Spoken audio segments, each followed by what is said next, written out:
Hi, everybody.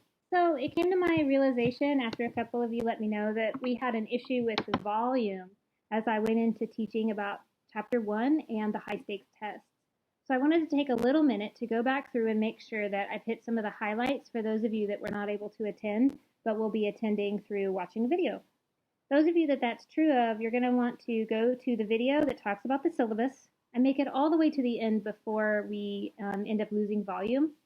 And then you watch this video, which is about high stakes testing in particular. Now, I want to be very clear. High stakes testing versus tests are different. High stakes tests have something at stake, meaning that if you don't do well, it can hinder things that happen later. During this time, we discussed some of the negative aspects of high stakes testing for teachers and for students, and of course for our community.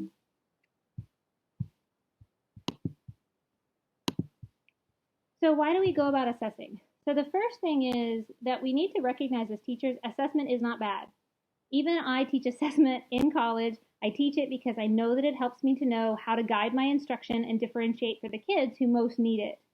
At the same time as that's true, a lot of our districts, most of our districts, and the state have coalesced this idea of assessment into something that's high stakes, meaning that instead of just monitoring success of our teaching and guiding instruction for our children, what we've ended up doing is putting one test that means everything that the kid knows how to do on one day at one time.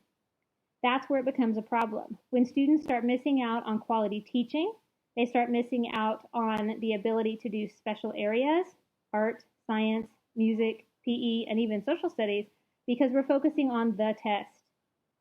We miss out on our teaching, as in we don't do our guided reading groups. We don't end up doing the centers the way that kids really need them to be.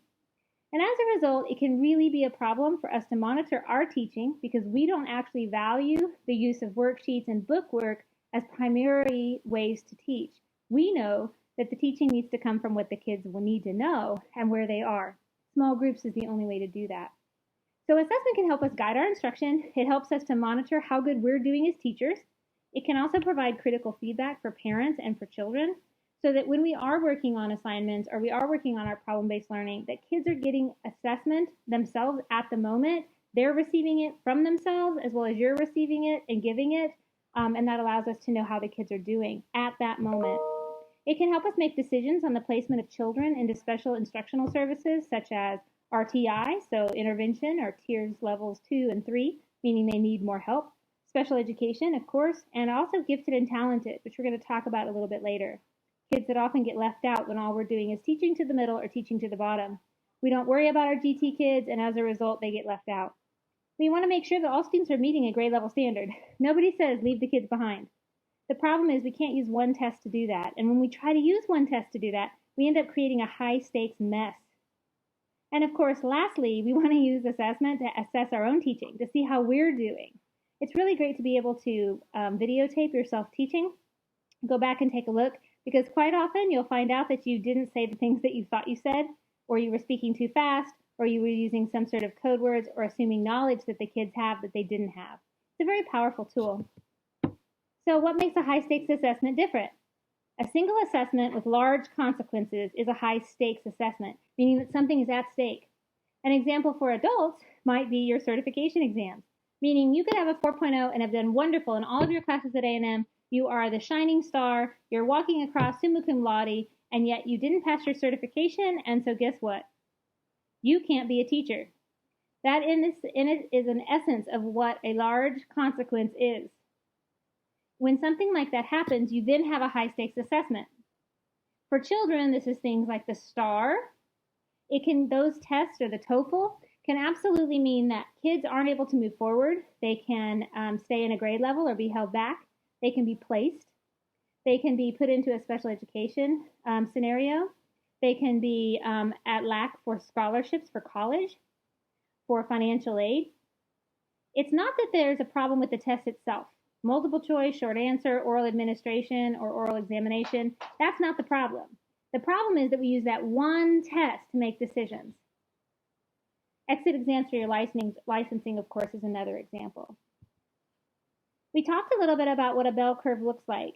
And specifically for high-stakes testing, we said that one of the problems with high-stakes testing can be that we end up using this one test, and because we use this one test, we end up trying to have a normalized bell curve where everybody sits within the mass in the middle. This middle part, or the mean, is where 68% of the kids will fall. Then you have your highs and you have your lows. These kids over here on this side of the curve are your kids that are going to need RTI, special intervention, because they need help. The kids that are over here are your bright kids and your GT kids, ones you don't technically need to worry too much about passing on the test. They're going to pass, even if their behavior is bad, even if they don't do all of their homework, they're going to pass this high stakes test. What ends up happening for a lot of us is we spend a lot of time down here in the bottom worrying about the kids who are below. The reason this is a big issue is because ultimately this test, guys, will always have a normalized bell curve, a typical bell curve. That means if all of the kids scored the way we want them to score, meaning that we imagine in our heads that, oh my gosh, what I really, really, really want is all of my kids to be over here. I want them all to be hitting 80%. I want them all to be passing.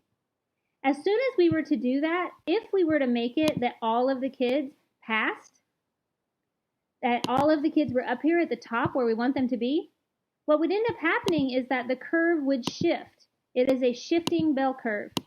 So as that means is if all of the kids scored up here, so everybody in your class did really well, across the districts did really well, what they would do is, because remember, what a normalized bell curve is trying to do in a formal assessment that's high stakes specifically is create a bell curve. So no matter how your kids did, they would then slide the bell curve so that the most kids are in the middle. So even if your kids scored up here, the bell curve would then shift across, meaning that those kids that did well are now within the 68%, and you end up with a couple standard deviations higher and a couple standard deviations lower. This is also true if kids did not do well on the test. So no district wants to say, and no state wants to say, well, we spent $9 billion on this test, but kids don't know what they're doing. It makes them look bad. So if your kids score down here, what they end up doing is taking the curve and again shifting it so that the bell is in the middle. So therefore, this becomes not a very good indicator of how your kids are doing. If something is constantly shifting, it's hard for us to see what kids are doing. So from this chart here, you need to recognize that 68% of the kids will always fall in the middle. They will absolutely shift the curve so that most kids are seen as typical or seen as sitting at that 68%. Then you will have a positive 1 or 2 standard deviations that are doing better, your bright kids and your GT kids, and 1 or 2 or 3 standard deviations lower. The lowest ones usually being kids that have been identified for special ed, and then of course kids who are struggling. What we also know is that culture plays into this test more than your publishers would like for you to believe. Our test is made by Pearson. I call them the devil, and I'll show you why in just a minute. But they're not very culturally relevant, and they're certainly not culturally informed.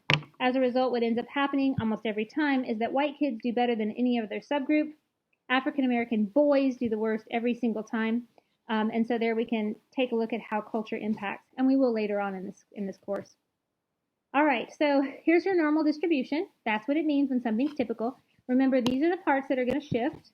Okay, this middle part, it ends up being about 68%.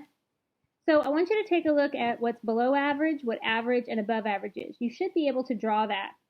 In addition, you should take a little Google search and look at what percentile rank is, so that what you see here in the middle, the vast majority of kids are going to fall at that 50th percentile rank. 49% being higher, 49% being lower. It means I'm just your typical kiddo. The higher I go, the less typical I am. So if I'm looking at something above 95, that means that only 5% of the population did better than me.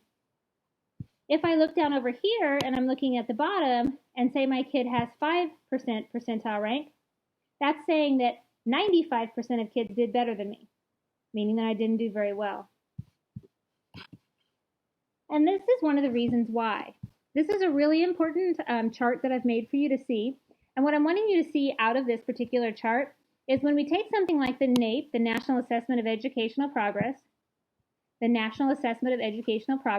what you'll see is that this test that's been given since about the 1950s remains very stable across time. Here and there, you'll see a small dip. Like right here, you see a small dip.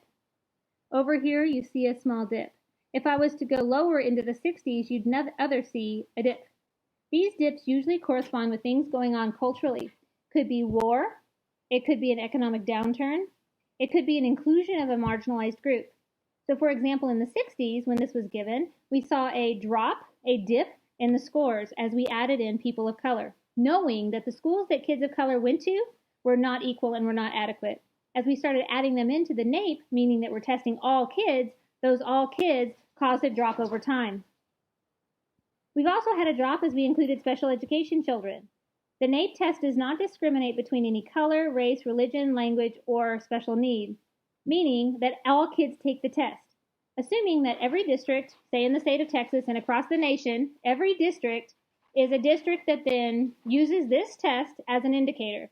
But they don't know and they don't worry about who's going to have more rural, who's going to have more urban. They do spot test, randomized samples. They're going to assume that everybody has special ed, everybody has kids who are dyslexic, everybody has kids who are color, everybody has kids who might speak other languages. So it does not interpret between the two. The Texas assessment, on the other hand, over time, when we started having high-stakes tests, does something very different. A pattern has arose with the way that we do our testing that is an indicator of the tests not working. What we know to be true is that if over time something remains very stable, we're able to look at it and make comparisons. If it's not stable, we are unable to make those comparisons. So when we take a look at 1980, when these first high-stakes testing started, it was called the TABS test, the Texas Assessment of Basic Skills, and used English/language arts/reading and mathematics.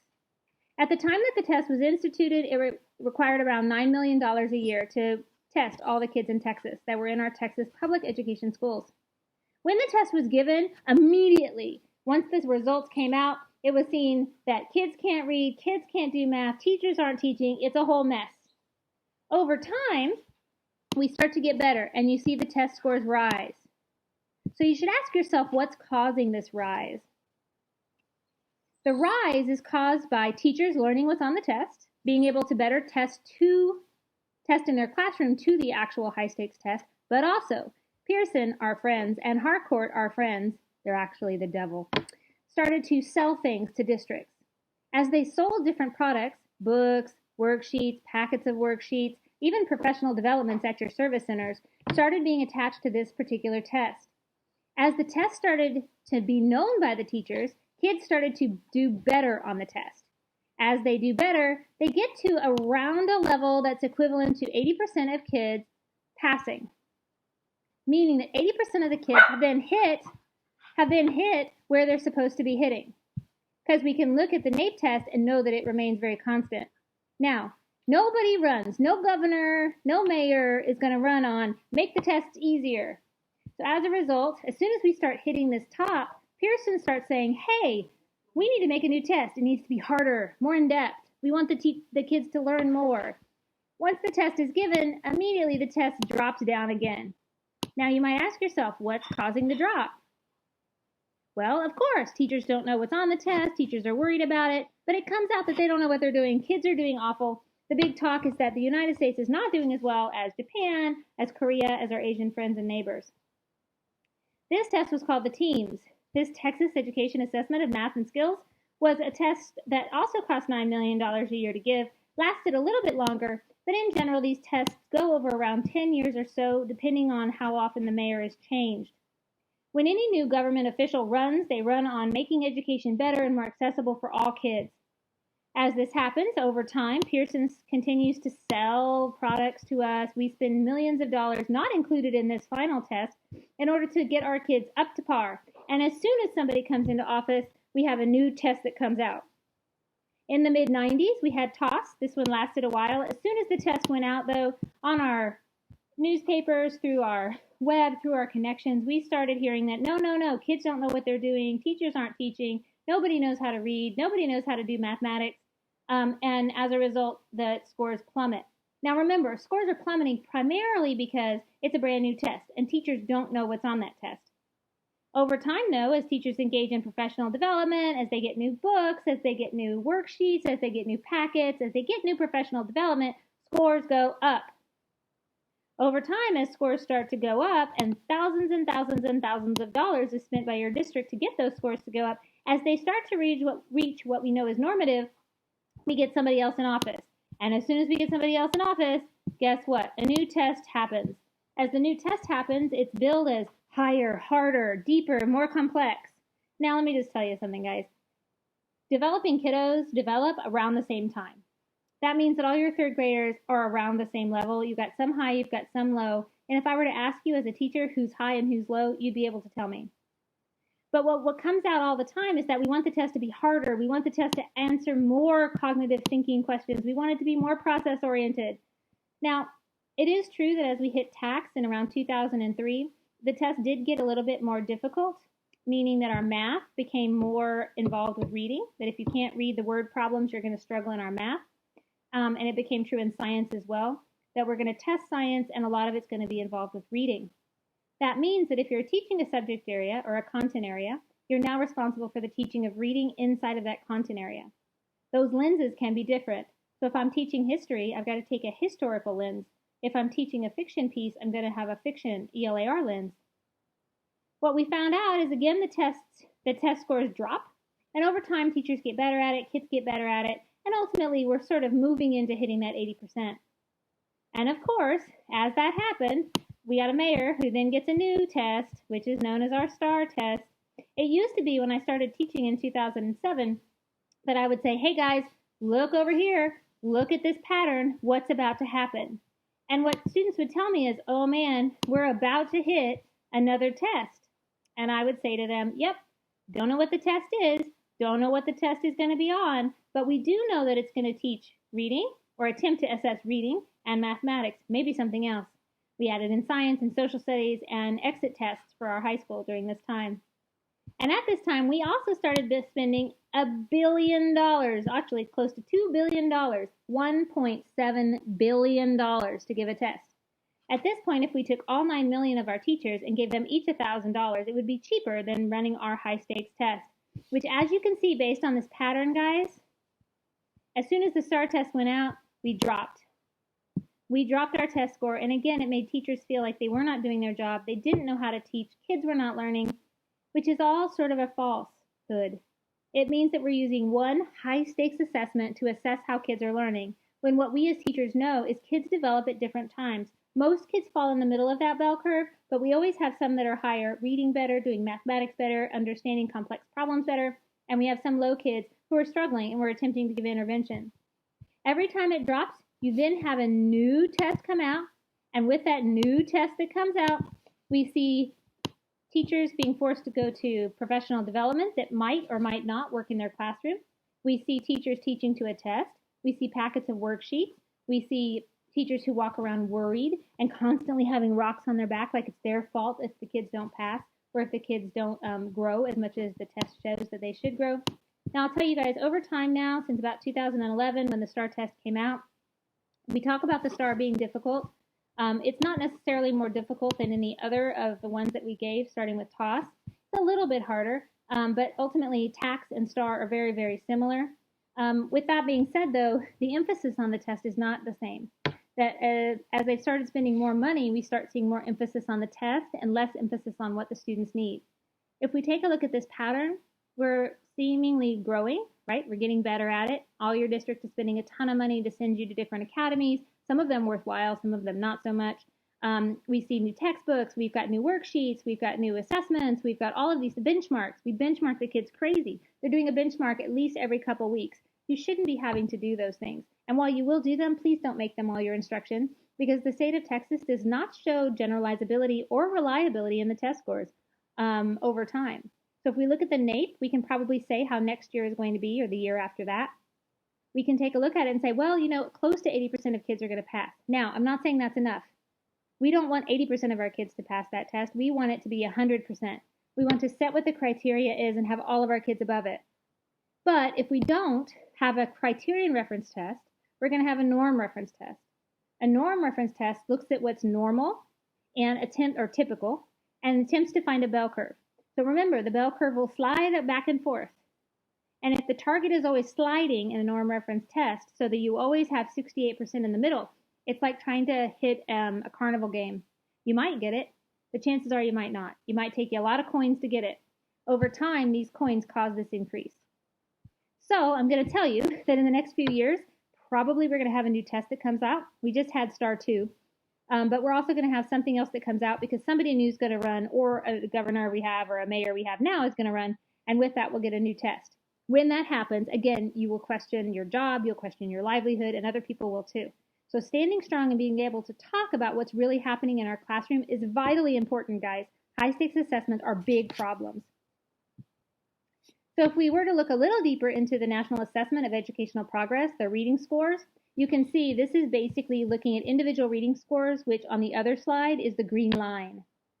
So you can kind of see, these are just the 90s into now, but you kind of see that while we have some growth, right? So if we start in 1992 and we look at 2015, we have a small amount of growth, but ultimately we're still hitting around that barely proficient or a little bit under proficient. That's a problem. We want kids to be proficient, especially when you see longitudinal data like this.